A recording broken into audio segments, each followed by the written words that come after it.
So, good morning, all. So, first of all, I would like to thank the organizing team for giving me the opportunity to present my work here. So, the title of my talk is Are Giant Planet Hosts or Carbon Cores? So the exoplanet science started the journey from the first discovery of a planet around a sun-like star in 1995, that is 51 Pegasi b. So it was a giant planet which radius greater than 4 Earth radii. After a few years of discovery, so all the planets detected were giant planets, and it is observed to be orbiting around metal-rich stars. So that is known as the giant planet metallicity correlation, and it's still valid even after detecting 5,200 planets. So here the figure shows the metallicity as a function of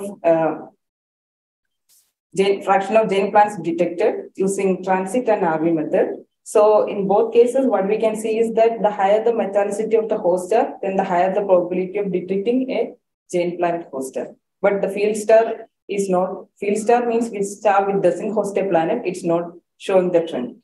Interestingly, this trend is only seen for giant planet host star, and the small planet host stars are not shown this kind of trend with the metallicity.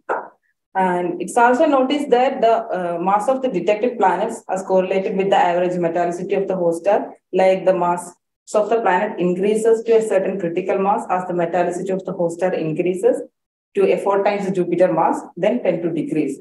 So all these results are indicating that the host star properties are linked to the properties of the planet, as well as different population of the planets are formed by different mechanisms. Coming to the planet formation models, there are two popular models. First one is the core accretion model, in which the planetesimals in the protoplanetary disk clumps together to form the core. Once the core is massive enough, it will accrete the gas from the surrounding material to form the gas giant. But the time of the gas accretion rate should be lesser than the gas dissipation timescale of the protoplanetary disk. So this is where the metal-rich primordial cloud plays an important role.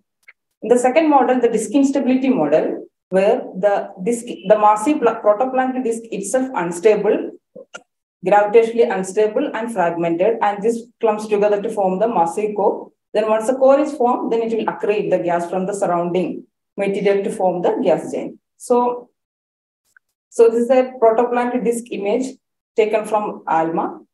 HL2. So what we can see is a central star with a lot of gaps surrounding it. So these gaps are where the planet-sized objects are orbiting around the host star and also accreting material from the surrounding disk.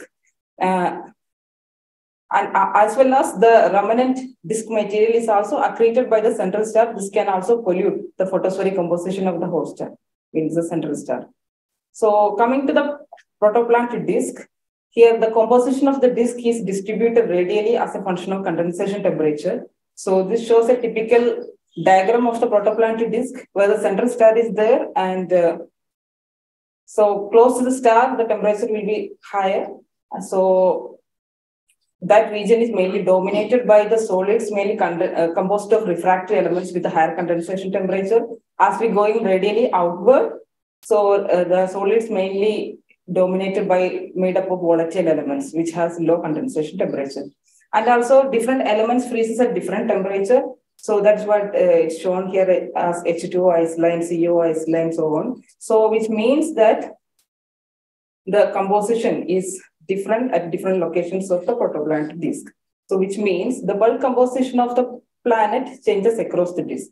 So planet formation is totally depends upon the location at which it forms in the disk, as well as other elements other than iron can also actively involved in the planet formation process. So people were interested in studying the importance of elements other than iron in the host stars. So these are some interesting results where in the metal poor side, the planet host stars seems to be enhanced in alpha elements like magnesium, silicon. So even though there are some contradictory cases, the stellar lithium is considered to be a sensitive indicator of planet pollution. And also coming to the refractory and volatile element, there seems to be insignificant difference among planet host star and the field star. So as carbon is a dominant element in the ISM, as well as carbon plays a major role in the dust chemistry of the protoplanetary disk, we studied the importance of carbon among planet host star using the Lamos-Kepler field stars. So the blue shaded region in the figure shows the most observed Kepler field during a time span of 2 years from 2012 to 14. So this is the complete sample in the temperature log space. The black shaded are the complete Lamos-Kepler field stars, and the subplot shows the constrained final sample for our analysis, which has the black. In the subplot, the black dots are the field star, and the red one is the planet host star. So finally, we have 49,215 field star and 731 planet host plus candidate star. So this is a typical Lamo spectra covering the entire optical band with a resolution of 1800. And we use the CH band at 4300 angstrom for deriving the carbon abundance. So carbon abundance are derived by cross-matching the best fit synthetic spectra with the observed Lamo spectra for each star by chi-square minimization. So here, the normalized blue spectra is one of the star in our sample, and the red one is the best fit synthetic model. Coming to the results, so we divided the entire planet host stars into small planet host star and giant planet host star based on the radius of the planet, and we verified the giant planet metallicity correlation.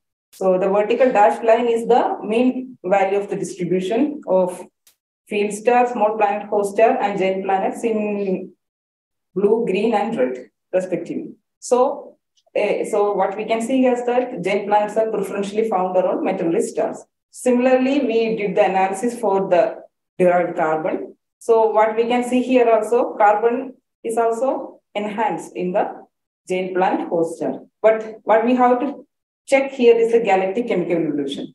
So as a function of time, and as the metallicity increases the ISM, carbon abundance also increases. So here the metallicity FE versus C plotted for our complete sample, field star in gray, small planet host star in black, giant planet host star in red, and sun in yellow. So what we are seeing as the enhanced carbon abundance in our sample is just a byproduct of the carbon abundance, galactic chemical evolution itself.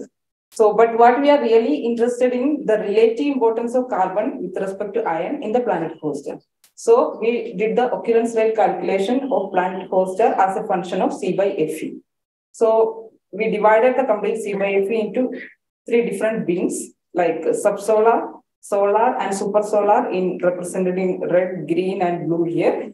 And we calculated the normalized occurrence rate of all the sample as a function of planet radius. So the giant planet host with radius greater than 4 Earth radii seems to be preferentially found around subsolar CBFE values. But in the case of smaller planets, there is no preference at all. So giant planet hosts are preferentially found around subsolar CBFE value.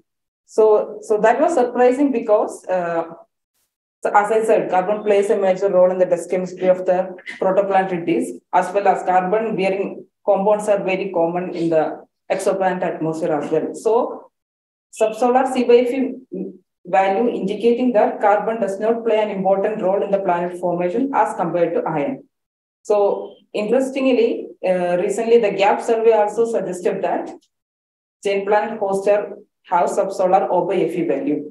So coming to the conclusion, so giant planet host star in the Kepler field are found to be CBFE poor, and if the host star represents the chemical composition of the primordial cloud, then the subsolar CBFE indicate the giant planet is composed of iron-rich core rather than icy core composed of oxygen and carbon. But we need further a bigger sample with different orbital parameters to confirm the results further.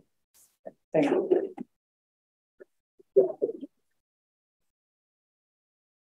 Yes. Nice. Can you show the occurrence rate? Yeah, here for massive planets like 8.24. So what is the interpretation of this particular?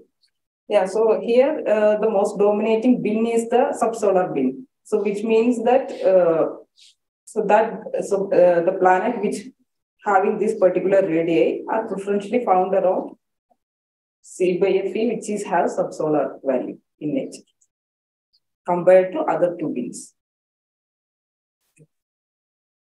Why is that? Yeah, so that's what. As compared to galactic chemical evolution, C by Fe is seems to be low, means metallicity increases. So CBFP as an overall will be less. But as we are taking lower beams means we can reduce the galactic chemical illusion effect on that. So what we are seeing here is that the nature of the primordial cloud itself from where this planet is formed. So that's where it tends to the conclusion that it should have a massive iron core rather than icy core like oxygen and carbon.